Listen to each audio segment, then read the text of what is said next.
Hi hello everyone, আমি মিলি আর তোমাদের সকলকে জানাই পয়লা বৈশাখের অনেক অনেক শুভেচ্ছা। যদিও বা পয়লা বৈশাখ চলে গেছে, বেশ দুদিন হয়ে গেল, তবুও আমি তোমাদের সাথে এই মিনি ব্লগটা শেয়ার করছি। আমাদের মেমারিতে ওপেন হয়ে গেছে SS3 সিনেমা হলের ওপরে একটা সুন্দর রেস্টুরেন্ট, যার নাম হচ্ছে ব্ল্যাক হানি। আর আমরা চলে গেছিলাম ঠিক সেইখানে।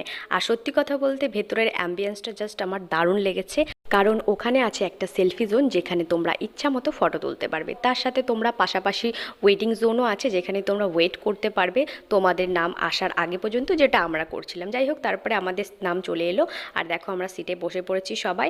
তো এখন আমরা সব খাবার দাবার অর্ডার করব। ফার্স্টেই অর্ডার করেছিলাম ম্যাঙ্গো পান্না। এটা তো বেশ খেতে ভালোই ছিল, আমার বেশ খুব ভালোই লেগেছে। তারপর আমরা অর্ডার করে নিয়েছিলাম একটা হাক্কা নুডলস। এটা সত্যি কথা বলতে একদমই আমার অ্যাভারেজ লেগেছে, খুব একটা ভালো লাগেনি। আর তারপরে আমরা অর্ডার করে দিয়েছি চিকেন টিক্কা বাটার মশলা, আর তার সাথে ছিল মিক্স এগ চিকেন রাইস, যেটা খেতে কিন্তু ওই মোটামুটি ছিল। বাদবাকি কিন্তু এখানকার অ্যাম্বিয়েন্স আমার কাছে সত্যি খুব সুন্দর লেগেছে।